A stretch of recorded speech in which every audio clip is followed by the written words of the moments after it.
Hello friends, welcome to this channel stock market info. तो चलिए friends, जल्दी से क्विकली कुछ कंपनीज़ और उनके रिलेटेड कुछ न्यूज़ को कवर करेंगे इस वीडियो में। तो चलिए फ्रेंड्स, सबसे पहले स्टार्ट करते हैं। संवर्धना मदरसन, ये शेयर कल 3% से ज़्यादा क्रैश हो गया। क्यों?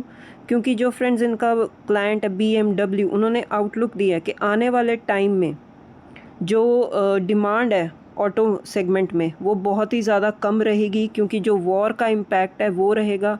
और सबसे बड़ी बात फ्रेंड्स, इनकी जो सबसे बड़ी मार्केट होती है वो होती है नॉर्थ अमेरिका एंड चाइना।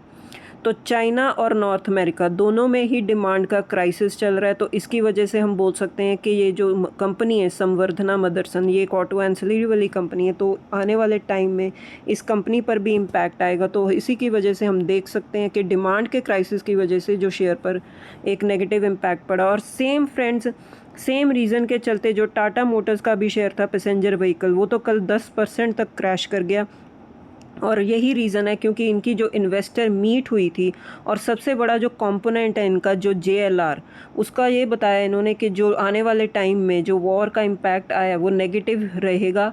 और इनकी सबसे बड़ी मार्केट जो है चाइना और नॉर्थ अमेरिका, उस पर भी इम्पैक्ट आएगा। डिमांड की जो है क्राइसिस चलेगी। तो इसकी वजह से हम देख सकते हैं कि आने वाले टाइम में जो कंपनी के सेल्स पर इम्पैक्ट रहेगा। तो इसकी वजह से हम बोल सकते हैं कि जो एक रिएक्शन आया वो नेगेटिव रिएक्शन आया कंपनी की शेयर की तरफ। तो दोनों ही कंपनीज़ ने एक अच्छा नेगेटिव रिएक्शन दिखाया।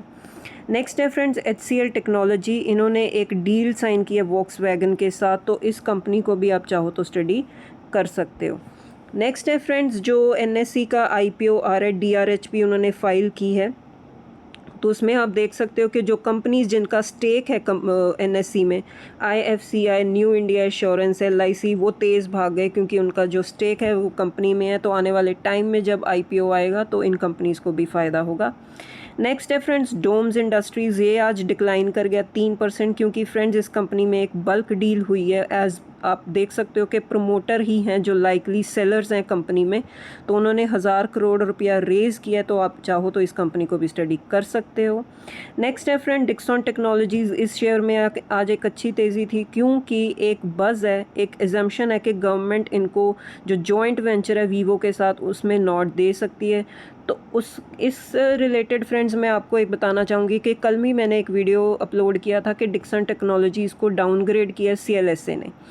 तो फ्रेंड्स, आपकी जो नॉलेज के लिए आपको बता देती हूँ कि काफ़ी ब्रोकरेज हाउसेस हैं जो अपनी रिपोर्ट्स निकालते रहते हैं कंपनीज़ को लेकर, उनकी परफॉर्मेंस को लेकर। तो कुछ जो ब्रोकरेज हाउसेस हैं वो कुछ तो ओवरवेट की रेटिंग दे देते हैं, कुछ डाउनग्रेड भी कर देते हैं, कुछ इक्वल वेट रखते हैं कि शेयर कहीं भी मूव नहीं करेगा। तो डिफरेंट ब्रोकरेज हाउसेस की जो एनालिसिस होती है वो अपनी वो शेयर करते हैं, कुछ अपसाइड का टारगेट देते हैं, कुछ डाउनसाइड का टारगेट दे देते हैं। तो आप जैसे जो भी रिपोर्ट आप पढ़ते हो उसके बेसिस पर आप अपना एनालिसिस करके डिसीजन लेना चाहिए, ना कि हम रिपोर्ट्स के बेसिस पर लेते हैं। ये जस्ट रिपोर्ट्स होती हैं आपकी गाइडेंस के लिए। तो आप चाहो तो इस पॉइंट को भी नोट डाउन करके चल सकते हो। नेक्स्ट है फ्रेंड्स पूर्वनकरा, ये एक रियल एस्टेट वाली कंपनी है। इन्होंने एक्वायर किया एक लैंड नॉर्थ बेंगलुरु साइड में, जिसकी ग्रॉस डोमेस्टिक वैल्यू जो होगी वो 800 करोड़ तक होगी। तो आप इस कंपनी को भी नोट डाउन करके चल सकते हो। नेक्स्ट है फ्रेंड्स, एक कंपनी है प्राइम फोकस, इसको अपर सर्किट लग गया 5% का। क्यों? क्योंकि सेबी ने जो है इनके अगेंस्ट जो प्रोसीडिंग्स थी, किसके रिगार्डिंग, मिसलीडिंग फाइनेंशियल के रिगार्डिंग एक केस चल रहा था, वो प्रोसीडिंग्स जो हैं वो हॉल्ट कर दी हैं। इसकी वजह से हम देख सकते हैं कि शेयर में एक अच्छी तेज़ी बनी।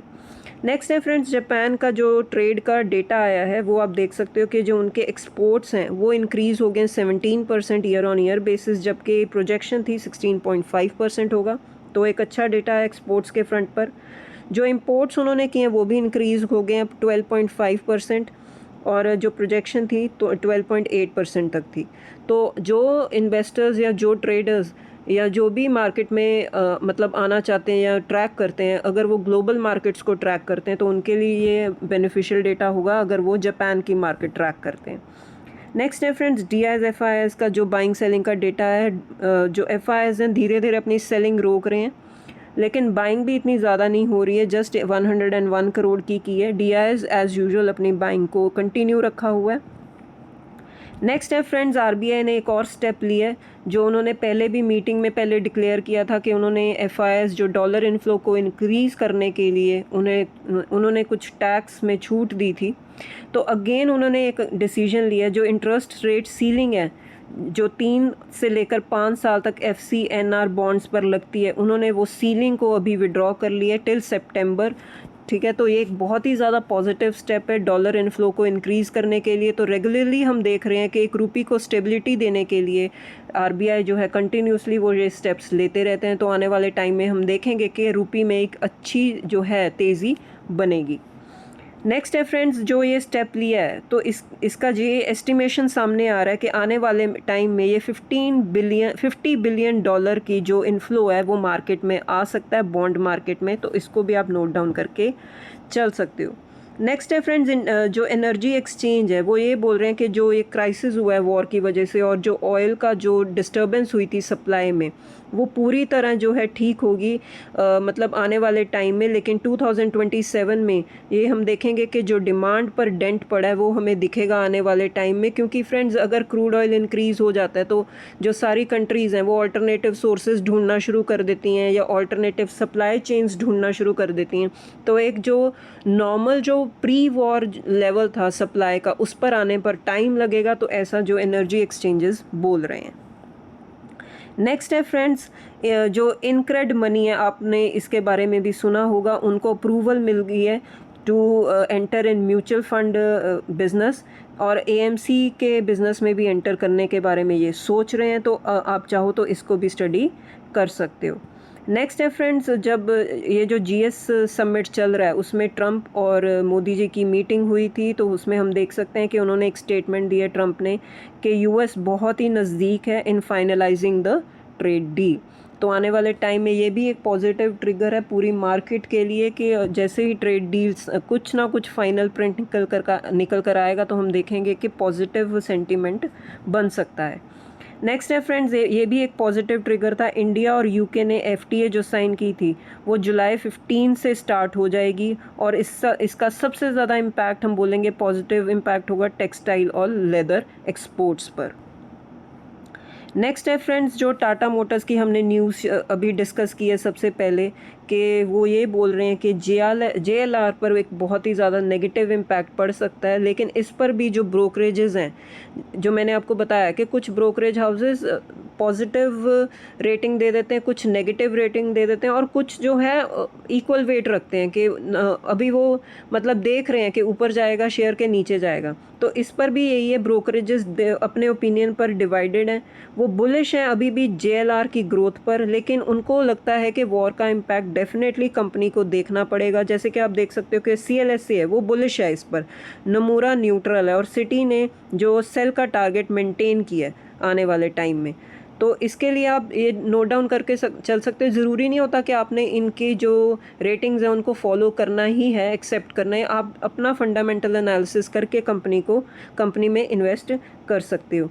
लेकिन JLR का जो टारगेट है वो आने वाले टाइम में लॉन्च करेंगे 5 EVs इन 18 मंथ्स, वो इंटैक्ट है इन नॉर्थ अमेरिका मार्केट।